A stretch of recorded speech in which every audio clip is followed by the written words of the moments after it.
बिस्मिल्लाहिर्रहमानिर्रहीम। अस्सलामुअलैकुम। Welcome to Danish परदेसी YouTube channel and Facebook page.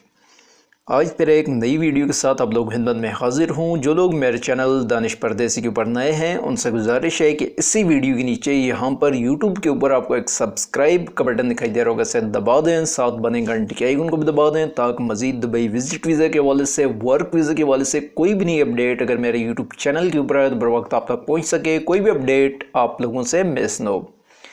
आज की इस वीडियो में हम बात करने वाले हैं कि क्या पाकिस्तानियों के लिए विज़िट वीज़े ओपन हैं या नहीं, फ्रीलांस वीज़े ओपन हैं या नहीं, फैमिली वीज़ाज़ ओपन हैं या नहीं, इसके अलावा एम्प्लॉयमेंट वीज़े ओपन हैं या नहीं और कब तक ओपन होंगे, आज़ाद वीज़ा क्या है, आपको लेना चाहिए या नहीं, ये भी इस वीडियो में शेयर करूँगा। सबसे पहले बात कर लेते हैं विज़िट वीज़ा की, टूरिस्ट वीज़ा की। 30 दिन का हो, 60 दिन का हो, फ़र्क नहीं पड़ता, सेम ही है। इस वक्त कोई एजेंट भी अगर आपको ये कहते हैं कि आपका तल्लक बैन सिटी से है, चाहे पाकिस्तान से हो, बांग्लादेश से हो, किसी भी कंट्री से हो, वो मैटर नहीं करता। एजेंट आपको एक बात कह रहे, आप बैन सिटी से हैं, आपका वीज़ा किसी सूरत में दुबई का नहीं लग सकता, आपसे झूठ बोल रहा है। कोई भी वीज़ा बंद नहीं है। Tourist visa, family visa, freelance visa, ये 3 कैटेगरी के जो वीज़े हैं बिल्कुल ओपन है। इसके अलावा ट्रांजिट जो है वो तो बंद होता ही नहीं है, ट्रांजिट भी ओपन है। तो ये जितने भी 4 कैटेगरी के वीज़े हैं, अगर इनमें से कोई एजेंट भी आपको ये कह रहे हैं इस वक्त कि भाई वीज़ा आपके कंट्री वालों को नहीं मिलता है, फॉर एग्ज़ाम्पल पाकिस्तानियों को कह देता है कि भाई किसी पाकिस्तानियों को वीज़ा नहीं मिलेगा, आपके ऊपर बैन है, आप चाहे अटक से हो, हंगू से हो, मुजफ्फरगढ़ हो, किसी भी सिटी से हो, पाकिस्तान के किसी भी डिस्ट्रिक्ट से हो, ये दुबई में बैन है, आपको वीज़ा नहीं मिलेगा, तो वो आपसे झूठ बोल रहे। इस वक्त दुबई में कोई भी वीज़ा किसी भी टाइप के इन 4 कैटेगरी में से बंद नहीं है, तमाम वीज़ाज़ ओपन हैं।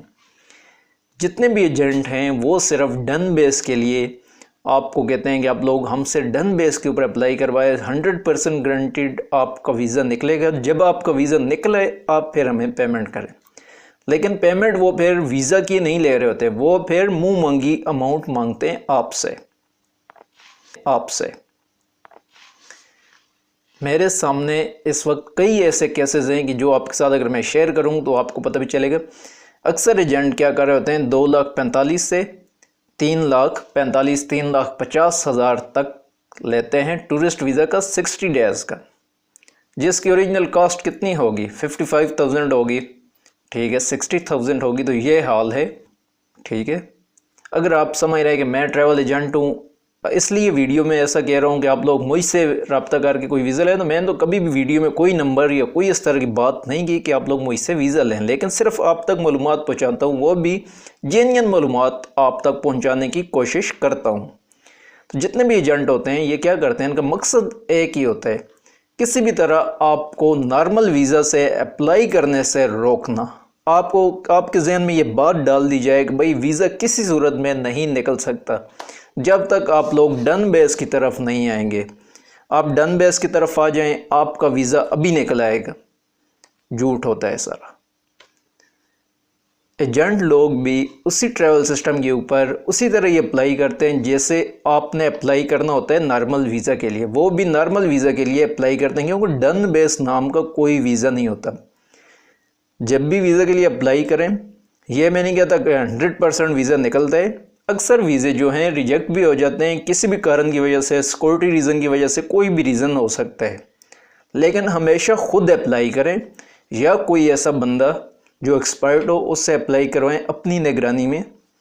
सारी चीज़ें वो आपके सामने सबमिट करें, बेहतर है इस तरह अप्लाई करवाएं। अब आपने एजेंटों के चक्कर में नहीं पड़ना, किसी भी एजेंट से अप्लाई नहीं करवाना। कोटा इनका अपना ख़त्म होता है, आपको कह देते हैं जी वीज़ा नहीं लग रहा, वीज़ा नहीं लग रहा। वीज़ा कैसे लगेगा भाई, एक आईडी के ऊपर 100 से ज़्यादा वीज़ा अप्लाई होता ही नहीं है। इसके बाद अगर आप लोग वीज़ा के लिए अप्लाई करेंगे डेफिनेटली रिजेक्ट होगा, या पेंडिंग में चला जाएगा या डिले हो जाएगा। एजेंट लोग क्या करते हैं, आप लोगों से पैसे ले लेते हैं कि वीज़ा आपको इतने दिनों में आ जाएगा, आप भी दे देते हैं, वो आगे क्या करते हैं, सबमिट करते रहते हैं, चेक करते नहीं कि कितना कोटा बाकी। कोटा फुल होने के बाद वीज़े क्या होते हैं, रिजेक्ट हो जाते हैं। रिजेक्ट होने की सूरत में भी एजेंट ने तो आपसे अपनी कमीशन ले ली होती है, एजेंट का तो कोई नुकसान नहीं हुआ होता, नुकसान सिर्फ आप लोगों का होता है। इसलिए बेहतर यही है कि एजेंट से ज़्यादा जो भी आपके फैमिली में पढ़ा लिखा कोई फैमिली मेम्बर है, दोस्त है, रिश्तेदार है, उससे अप्लाई करवा लें। अपनी निगरानी में सारी चीज़ें पोर्टल के ऊपर जाके देख लें। ऑनलाइन भी अप्लाई होता है दुबई का वीज़ा, किसी भी टाइप का वीज़ा है, टूरिस्ट वीज़ा से लेकर ट्रांजिट वीज़ा तक, फैमिली वीज़ा तक, ये सारे ऑनलाइन अप्लाई होते हैं। ओपन है या नहीं वर्क वीज़े, ओपन है या नहीं, अगर नहीं ओपन है तो कब तक ओपन हो जाएंगे। तो भाई जिन लोगों के डॉक्यूमेंट अटेस्टेड हैं, यानी कि जो लोग स्किल कैटेगरी में आते हैं, किसी अच्छे प्रोफेशन में आते हैं, उनके लिए कोई मसला नहीं आ रहा, उनके वीज़े लग रहे हैं, उनको एंट्री परमिट भी मिल रहा है। लेकिन जो लोग पढ़े लिखे नहीं हैं, जिनके पास कोई भी डिग्री नहीं है और अटेस्टेड डिग्री नहीं है, तो वो लोग 31 अक्टूबर का इंतज़ार करें। मुझे भी नहीं पता कि 31 अक्टूबर को ओपन होंगे या नहीं होंगे, लेकिन 31 अक्टूबर को एमएनएसटी स्कीम जो है ख़त्म हो रही है। उसके बाद देखते हैं क्या न्यूज़ आती है, वीज़ा के लिए अप्लाई होता है नहीं होता है, एंट्री परमिट जारी होता है या नहीं होता अनस्किल कैटेगरी वालों को। इसके अलावा आगे बात कर लेते हैं आज़ाद वीज़ा की। आज़ाद वीज़ा होता क्या है ये समझे। एक मुआहदा होता है, एक कॉन्ट्रैक्ट होता है आज़ाद वीज़ा। आप मुझे इतने पैसे दें, मैं आपको वीज़ा दे रहा हूँ, आप जिधर मर्ज़ी है दुबई में काम करें, जहाँ आपका दिल करता है काम करें, मैं आपसे पूछूंगा नहीं। वीज़ा लेके तो वो आप दूसरी कंपनी में आप जाएंगे काम करने के लिए, तो वो आपको जाने देते हैं, नहीं जाने देते, आपके ऊपर केस डाल देते हैं। तो इस तरह वो आज़ाद वीज़ा का सिर्फ एक ही फ़ायदा होता है कि अगर आपका जो बंदा है, जो स्पॉन्सर है, वो ठीक है तो फिर तो आपके मज़े हैं, आप अच्छे खासे पैसे भी बना सकते हैं कि उसके ऊपर दिहाड़ी अच्छी खासी लग जाती है। लेकिन ये वीज़ा जो है कानूनी तौर पर इसकी कोई हैसियत नहीं है, ठीक है। जैसे आपके दूसरे वीज़े होते हैं सेम उसी तरह का होता है, सिर्फ आपसे स्पॉन्सर कुछ भी पूछता नहीं है, जिधर मर्जी है, जहां आपका दिल करता है काम करें। स्पॉन्सर का आपसे लेना देना ही कोई नहीं होता है। ये होता है आज़ाद वीज़ा। किसी भी कंट्री ने अभी तक आज़ाद वीज़ा जारी ही नहीं किया। जितने भी ट्रैवल एजेंट है, अगर आपको कोई ट्रैवल एजेंट इस वक्त कहता है कि मैं आपको आज़ाद वीज़ा देता हूँ, आप आ जाएं दुबई में, ऐसे डाल रहा हूँ कि बारिश हो रही है, दिरहम की बारिश हो रही है, झूठ बोल रहा होता है। आज़ाद वीज़ा आपको ऐसे तो आसान लगता है कि जी आज़ाद वीज़ा के ऊपर जाएंगे, वहाँ पे दुबई में काम करेंगे, ये होगा वो होगा। आखिर में क्या होता है, 2 साल आपके जैसे पूरे होते हैं। अगर आपको वो बंदा मिलता नहीं है तो आपको क्या करना होगा, आपका वीज़ा आगे एक्सटेंड तो नहीं होगा। इसलिए एजेंट लोगों से बच के रहें। आज तक इतनी इंशाल्लाह मिलते हैं अपडेट के साथ। Thanks for watching. अल्लाह हाफिज़।